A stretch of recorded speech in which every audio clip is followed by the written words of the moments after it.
Hello, Franklin. How are you? I'm sorry that I have not communicated with you um, as frequently as I would like.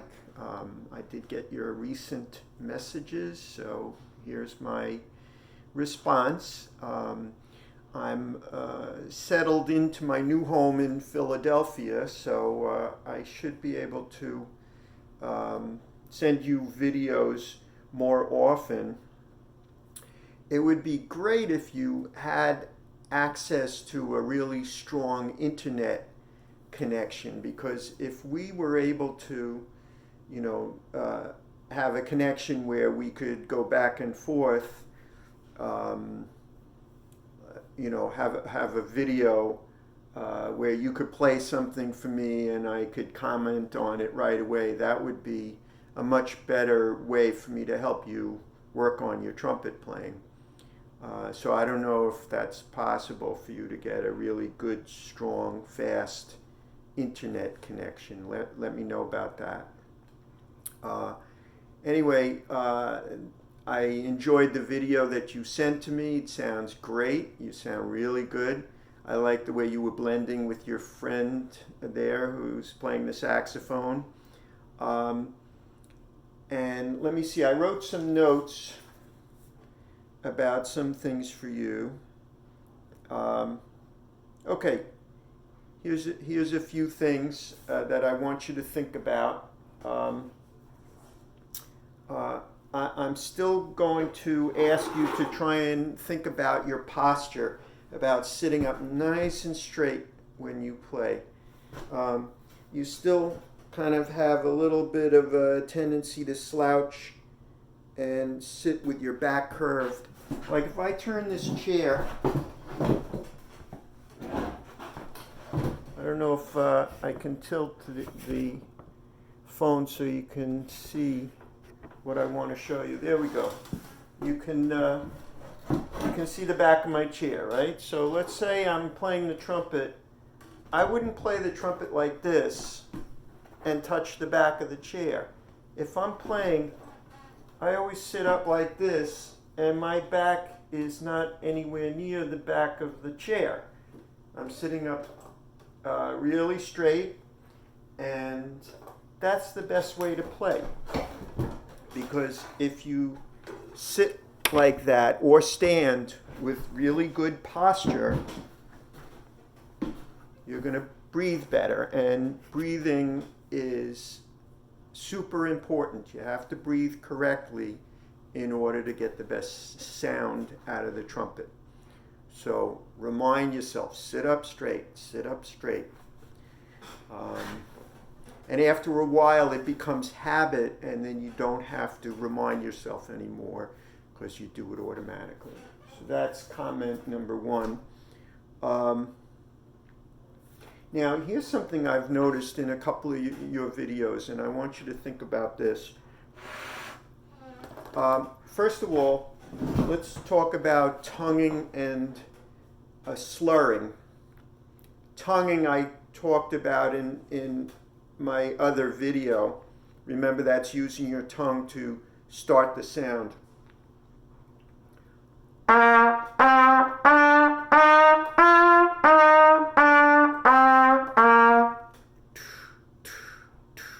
I'm saying two and creating all those notes, right? Now, the word slurring means I am connecting all those notes without using my tongue. I just keep blowing the air and I move my fingers without stopping the sound. So now I'm going to play those same notes and slur them.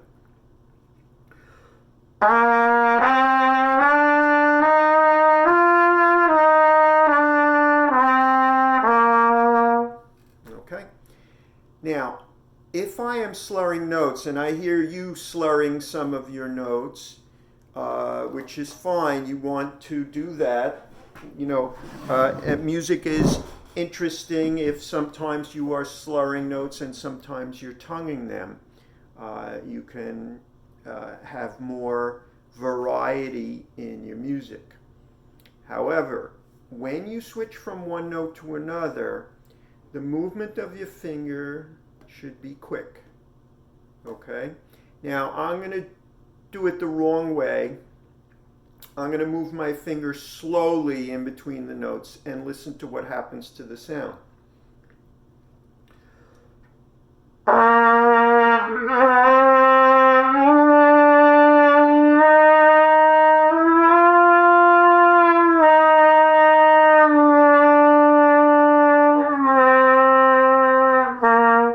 You can hear that it does not sound good when I'm switching from one note to the next.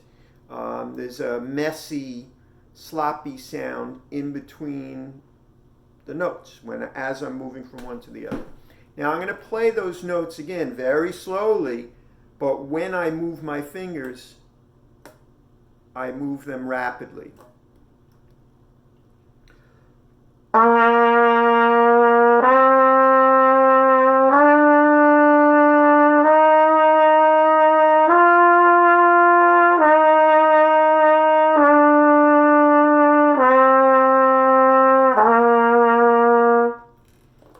So you can hear the difference between this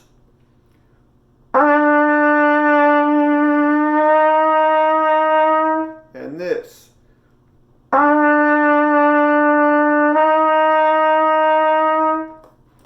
So even if the notes are moving by slowly, at the point when you move your fingers rapidly.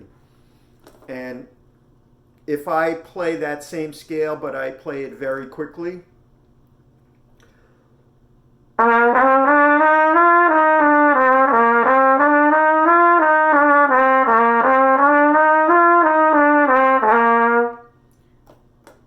really snapping my fingers very firmly.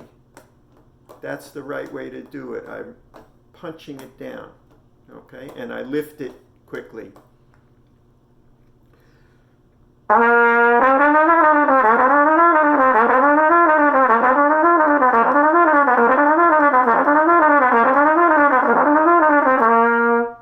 When you move your fingers quickly, then it sounds very clean and precise. It just sounds much better. So try to be aware of that. What else did I write for you? I don't remember if I talked about finding the center of the tone. I think I did, maybe in an earlier video. Here's my G.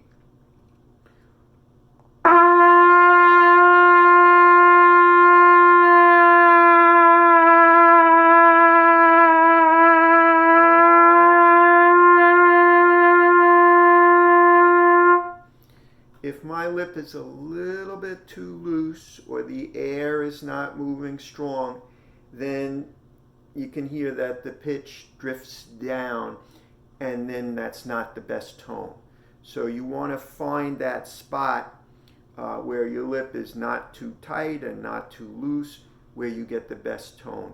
And the way you can work on that is practice your scale and hold each note out for a very, very long time, and try and adjust your lip till you get your very best tone.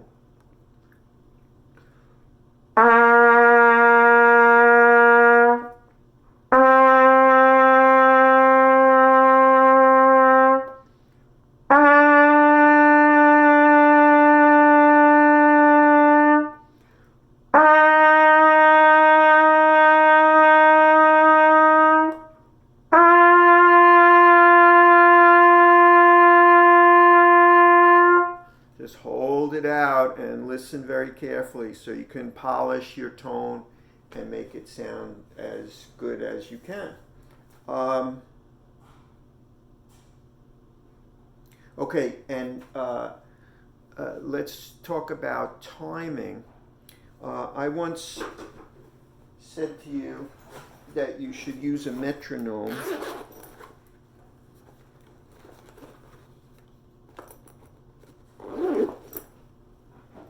Like this. I remember I showed this to you. If you don't have a metronome, it's a very good thing for you to get. You know, it clicks. and you practice along with it and try to match your speed exactly with the metronome. Now, you sent me a video once where you were playing the scale, and in the background I could hear don, don, don, don. I couldn't tell. I don't think you were using a metronome. I think maybe you had a friend playing along with you and the friend was hitting a drum.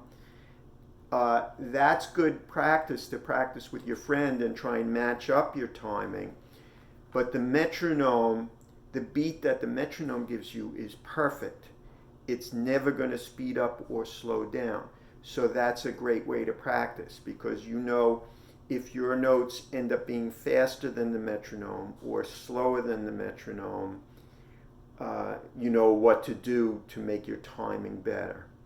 All right, so, you know, if I put the metronome on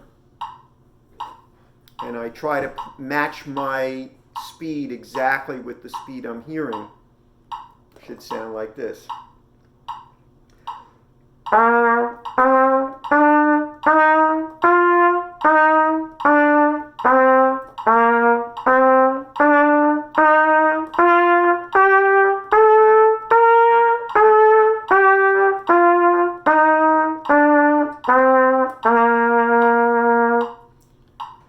So I can do that at 76 beats per minute. So suppose I make it much faster. That's 126.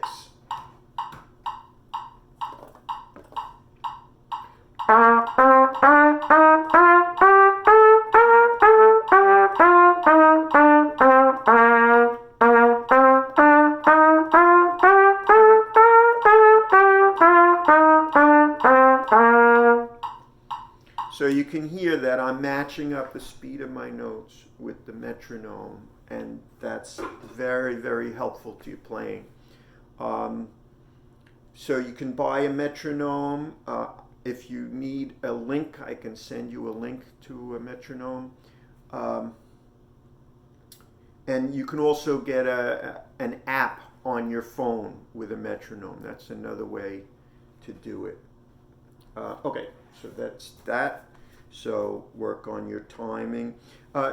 When you played this music with your friend on the saxophone, you guys were together part of the time, but on part of your video it sounded like a person was a little faster than the other, so your notes were not matching up together. So if you want your music to sound better, you have to develop your sense of timing so that you don't speed up and you don't slow down.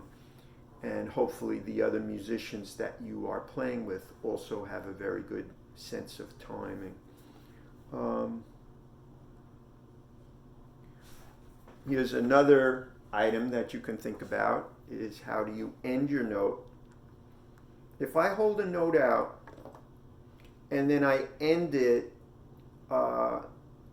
by letting my lip go loose or dropping off on the air, it might sound like this.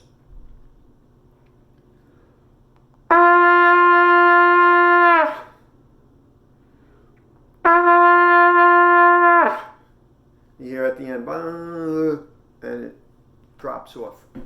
You don't want to do that. So instead, you're going to hold the note out and then just stop the sound right away without letting the note drop off at the end.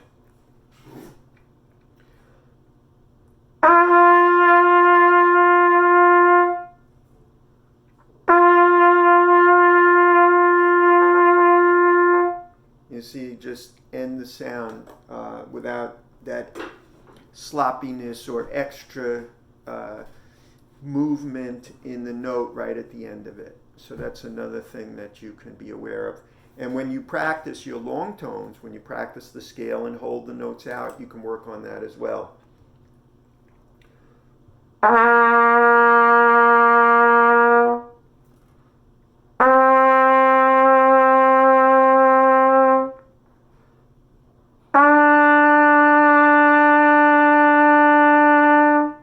and so on. You see, I'm going up the scale and I'm making sure that the end of the note is nice and neat.